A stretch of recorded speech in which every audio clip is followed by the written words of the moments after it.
మాఘపురాణం 14వ అధ్యాయం. బొందితో స్వర్గప్రాప్తి నొందిన బ్రాహ్మణ స్త్రీ. ఓ దిలీప మహారాజా, పార్వతికి పరమేశ్వరుడు చెప్పిన మాఘమాస మహత్యమును దాని ఫలితమును వింటివి కదా.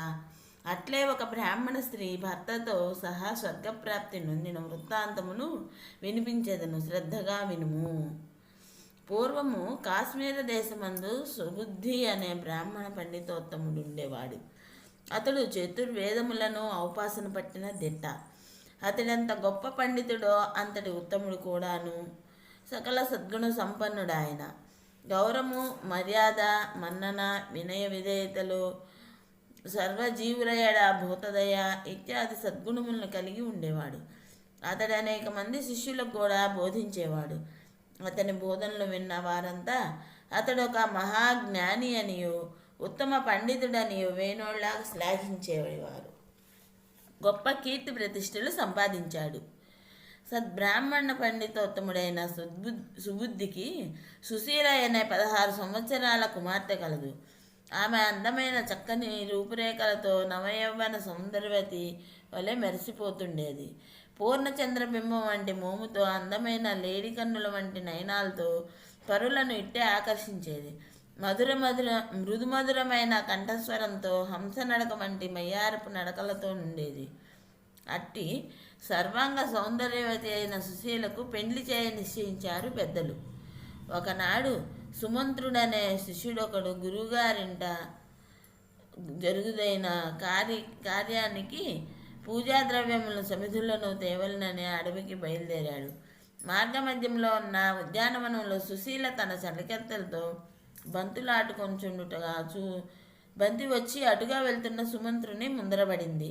బంతిని తెచ్చుకుందామని ఉద్యానవనం నుండి బయటకు వచ్చిన సుశీల బంతిని తీసుకుంటూ సుమంత్రుని చూసింది. సుమంత్రుడు 6 అడుగుల అందగాడు. మంచి యవ్వనంలో యుక్త వయసులో ఉన్నాడు. అద్భుత రూపలావణ్యములు కలిగిన సుమంత్రుని చూడగానే సుశీల నిశ్చేష్టురాలై తదేకంగా అతనినే చూడసాగింది. అతని ముగ్ధ మనోహర సౌందర్యమును చూచిన సుశీల మోహావేశంతో వశం తప్పి తనకు తెలియకుండానే అతన్ని వెంబడించింది. సుమంత్రుడు అలా పోయి అడవిని ప్రవేశించాడు. సుశీల కూడా చాటుగా అతన్ని వెంబడిస్తూ రాసాగింది. అలా వారు చాలా దూరమేగిన తర్వాత వారికి ఒక సుందరమైన సరస్సు కనిపించింది. ఆ సరస్సు ప్రకృతి రమణీయతను పూర్తిగా సంతరించుకొని అందంగా అలరారుతుంది. సరస్సు నిండా తామర పూలు గుంపులు గుంపులుగా ఉన్నాయి. ఆ తామర పూల యొక్క మకరందమును గ్రోలుతూ తుమ్మెదలు మత్తెక్కి భ్రమిస్తున్నాయి. సరస్సు చుట్టూ వివిధ వర్ణముల పూల మొక్కలు తమ రంగులతో మురిసిపోతున్నాయి. వివిధ పూల పుష్ప జాతులతో ఆ సరస్సు చూడముచ్చటగా ఉన్నది. కోయిల్లో తమ కుహు కుహు రాగాలతో వీణుల విందు చేస్తున్నాయి. మగనెమిళ్ళు పురివిప్పి నాట్యం చేస్తూ తమ అందచందాలతో ఆడనెమిళ్లను ఆకర్షిస్తున్నాయి. నీటి జంతువులు అలా అలా అలలపై తేలియాడుతూ అలరిస్తున్నాయి. అందమైన సరస్సు, ఆహ్లాదకరమైన వాతావరణం, మత్తెక్కించే మధుర సువాసనలు, సౌరభాలతో మరులు గొలుపుతున్నది ఆ సరస్సు.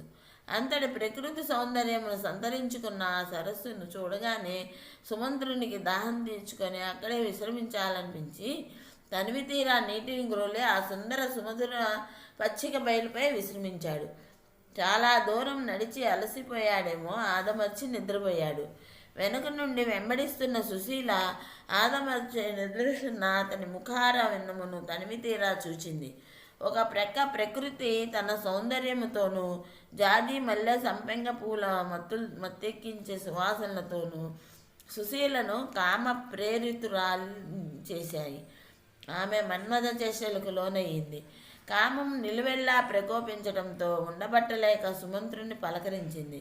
ఓ సుకుమార, సుమంత్ర, లే, నిన్ను చూడగానే నా మనసు వశం తప్పింది. నీ అందం నన్ను ఉక్కిరి బిక్కిరి చేస్తున్నది. అందుకే నీకు తెలియకుండా వెంటబడ్డాను. అందగాడారా, నన్ను బిగియారా కౌగిలించుకో. నేను కామక్రోపాన్ని తట్టుకోలేకపోతున్నాను. ఈ ఏకాంత ప్రదేశంలో మనమిద్దరం మన్మథ సామ్రాజ్యాన్ని ఏలుదాము. రత్యానందంలో మునిగి అనంతమైన సుఖాలను అనుభవిద్దామురా. మనిద్దరి వయస్సు సమంగానే ఉన్నది. మనిద్దరము చిలకా గోరింకల వలె ఉన్నాము.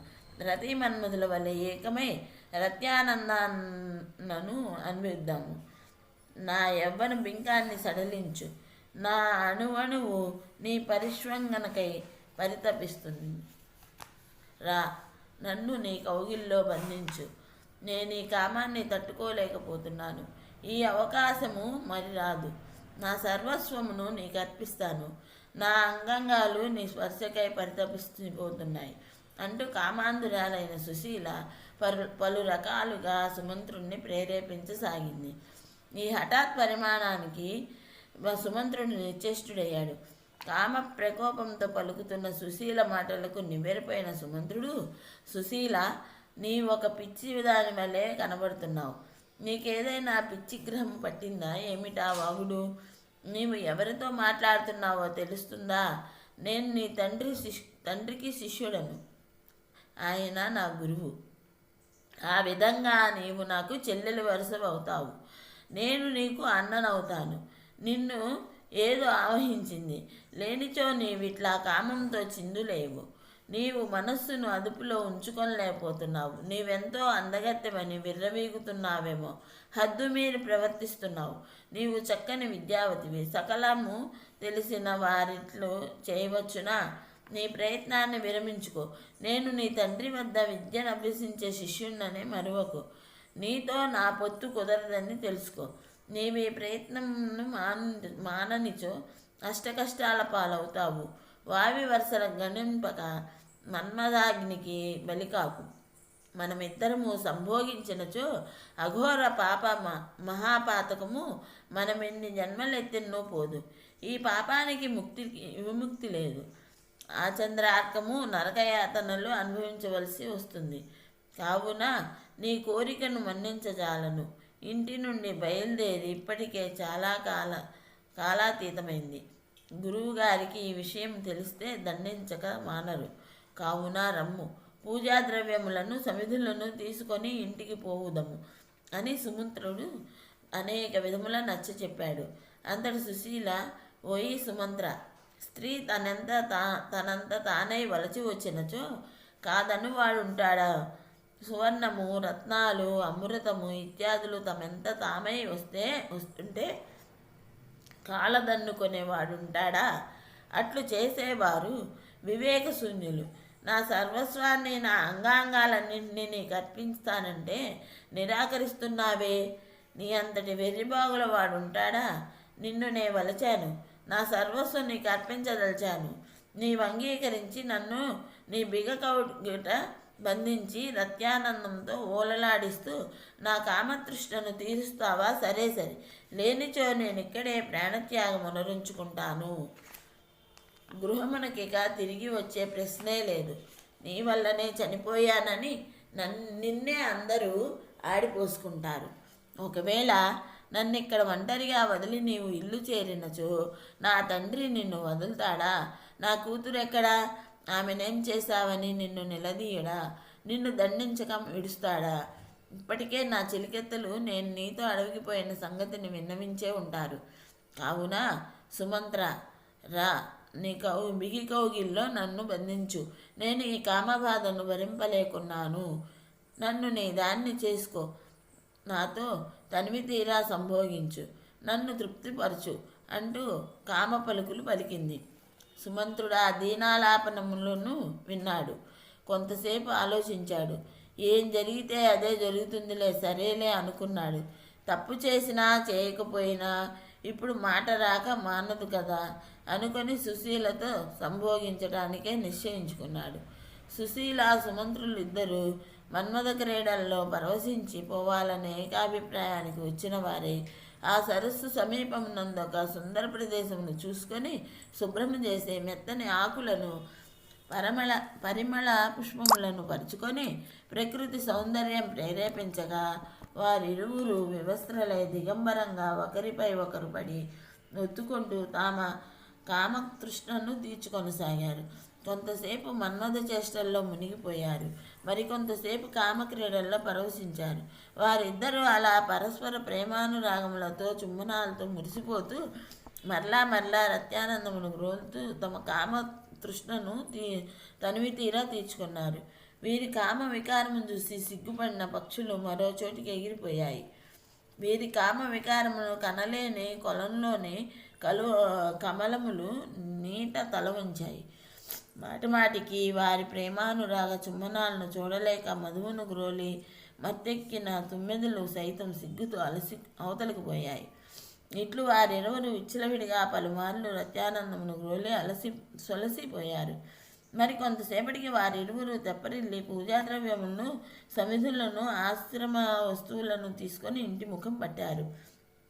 సుమంత్రుడు గురువుగారికి నమస్కరించి తను తెచ్చిన పూజాద్రవ్యములను సమర్పించాడు.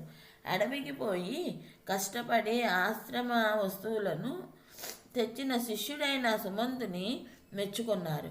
పిమ్మట కూతురైన సుశీలతో, అమ్మ, ఉద్యానవనంలో చెలికత్తెలతో ఆటలాడి అలసిపోయినట్లున్నావు. నీ సుకుమార సుందరవదనం ఎట్లు వాడిపోయిందో చూసుకో. పాపం ఎప్పుడు తిన్నావో ఏమిటో. రా, కూర్చొని ఈ మధుర ఫలాలను ఆరగించు. పిమ్మట విశ్రమించుదువు గాని.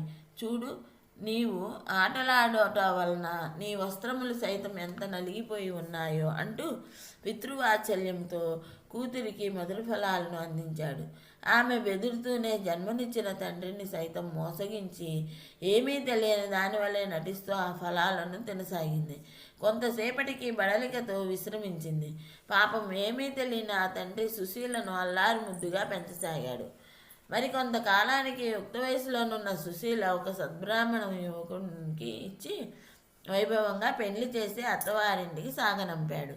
అత్తవారింట్లో అడుగుపెట్టిన సుశీల యొక్క పాద ప్రభావం వలన మరికొద్ది దినములకే ఆ యువకుడు మరణించాడు. సుశీల విధవరాలైంది. భర్త శవంపై పడి బోరున విలిపించింది. తన కూతురికి అకాల వైధవ్యం రావటానికి తట్టుకోలేకపోయాడు సుబుద్ధి. దుఃఖిస్తూ, ఓ భగవంతుడా, నీ కూతురికి ఇంకను కాళ్ళపారాని అయినను ఆరకనే వైధవ్యమును కలిగించినావే. దానికి ఇంకా సంసార సుఖం అనేది లేకుండా చేశావేమి తండ్రి. దీని శేష జీవితం ఇంకెట్లు గడుచునో కదా. ఇంత చిన్నతనములోనే విధవరాలైన నా కూతుర్ని చూసి అమంగళమని భావింతురే. ఏ శుభకార్యములకు పనికి రాకుండా పోయింది కదా. దీనికి ఇంతటికి దుస్థితి కర్మ ఎందుకు వచ్చింది, దీని రాత ఎందుకు ఇలా కాలింది అంటూ దీనాతి దీనంగా విలపించసాగాడు. సుబుద్ధి యొక్క దీనాలాపలను అటుగా పోతున్న ఒక సిద్ధుడు విన్నాడు. శవంపై పడి బోరున విలపిస్తున్న చోటికి వచ్చాడు. అయ్యా, మీరెందుకింత వలవలా ఏడ్చుచున్నారు? పుట్టిన వారు గిట్టక మానరు కదా. మరణము మానవునికి సహజమే కదా. మీ తీవ్ర దుఃఖానికి కారణమేమి అని సుబుద్ధిని అడిగాడు. అంతటి సుబుద్ధి, స్వామి, మీరు సర్వజ్ఞుల వలె ఉన్నారు. మిమ్మల్ని చూడగానే నా బాధ కొంత తీరింది. ఈమె నా కుమార్తె. మరణించిన వాడు ఆమె మొగుడు, నాకు అల్లుడు. నాకు ఈ కూతురు ఒక్కతే సంతానం. పిన్న వయసులోనే నా కూతురికి కలిగిన వైధవ్యాన్ని తలుసుకొని దుఃఖిస్తున్నాను. నా హృదయము తరుక్కుపోతున్నది. ఈమె శేష జీవితం ఎట్లు గడుచునో అనే దిగులుతో దుఃఖిస్తున్నాను. ఈమెకి దుస్థితి ఎందుకు కలిగిందో, ఈమె పూర్వజన్మ వృత్తాంతం ఎట్టిదియో మీకు తెలిసినచో సెలవియ్యండి అంటూ దీనంగా వేడుకున్నాడు. సర్వజ్ఞాని అయిన ఆ సిద్ధుడు సుశీల మోమును చూచి కొంత తడువు ఏదో ఆలోచించి తన దివ్య దృష్టితో జరిగిందంతా గ్రహించాడు. వెంటనే, ఓ బ్రాహ్మణ, నీ కుమార్తె పూర్వజన్మలో ఒక క్షత్రియ యువతి. ఈమె తన గత జన్మలో మిక్కిలి కామాంధురాలే భర్త ఉన్నను పరపురుషులతో సంగమించేది. ఆమె భర్తకి విషయం తెలిసి కఠినంగా వ్యవహరించి అదుపాజ్ఞల్లో ఉంచాడు. కామతృష్ణ తీరని ఈమె పరపురుషునితో కలిసి కుట్ర పన్ని అర్ధరాత్రి తన భర్త నిద్రలో ఉండగా కత్తితో పొడిచి చంపింది. అతడు విలవిలా తన్నుకొని చచ్చాడు. కత్తితో పడవటం వలన ఆ ప్రదేశమంతా రక్తసిక్తమైపోయింది. రక్తసిక్తమైన భయానక దృశ్యాన్ని చూసి భయపడి తాను కూడా అదే కత్తితో పొడుచుకొని మరణించింది. అంతటి ఘోర హంతకురాలైన ఈమె నీ ఇంట కుమార్తెగా జన్మించింది. ఆమె గత జన్మలో చేసిన ఆ దోషం వల్లనే నీ అల్లుడు అసువులు కోల్పోయాడు. ఆమె చేసిన ఘోర హత్యాపాతకం వల్లనే ఈ వైధవ్యము సంభవించింది అని చెప్పాడు. అంతట సమబుద్ధి స్వామి, ఘోర హత్యా మహాపాతకురాలైన ఈమె ఒక సద్బ్రాహ్మణ్ణి, అందులోనూ నా కుమార్తెగా ఎట్లు పుట్టింది అని అడిగాడు. అంతటా సిద్ధుడు ఇట్లు చెబుతున్నాడు. చాలా కాలం క్రిందట, అనగా నీ కుమార్తె యొక్క 14 జన్మల వెనుకటి వృత్తాంతం ఇది. అప్పుడు ఒకనాడు మాఘమాసంలో సూర్యుడు మకర రాశిలో ఉండగా కొంతమంది బ్రాహ్మణ స్త్రీలు యమునా నదీ తీరమందు స్నానము చేసి గౌరీదేవి వ్రతమును చేసుకున్నారు. భక్తి శ్రద్ధలతో పూజలు చేశారు. ఆ గౌరీదేవి వ్రతం చేసిన స్త్రీల్లో నీ కుమార్తె కూడా ఉంది. అదిగో, ఆనాడు మాఘమాసంలో యమునా నదీ స్నానము మరియు గౌరీదేవి వ్రతాన్ని చేసిన పుణ్యఫలము వలన ఆమె నీకు కుమార్తెగా జన్మించింది. అయినను ఏమి ప్రయోజనము? ఈమె తన కామాతురతను వీడలేక నీ శిష్యుడైన సుమంత్రునితో తమ కామతృష్టను రహస్యముగా తీర్చుకున్నది. అతనితో రహస్యముగా రమించింది.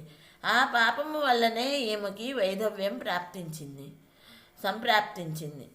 మాఘమాస పుణ్యఫలము వలన మీ ఇంట పుట్టి నన్ను ఆమె తను చేసిన ఘోర పాపం వల్ల తన భర్తను చంపుకొని వైధవ్యము పాల్పడి విధవరాలైంది.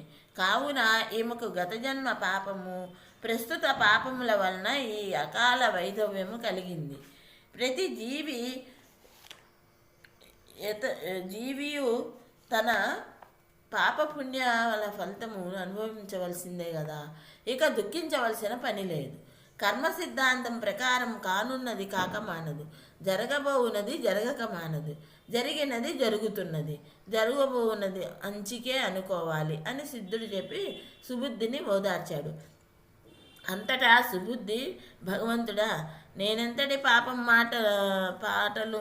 పాపపు మాటలు వినవలసి వచ్చింది. గత జన్మలో ఈమె తన భర్త హత్య చేసి తాను హత్య చేసుకున్నదా? హరిహరి, ఎంత అఘాయిత్యం చేసింది. పోనీ ఈ జన్మలోనైనా కన్యగా ఉండి వివాహం చేసుకున్నదా? అదీ లేదు. నాకు శిష్యుడైన వాడు నా కొడుకుతో సమానమని ఈమెకు తెలియగదా.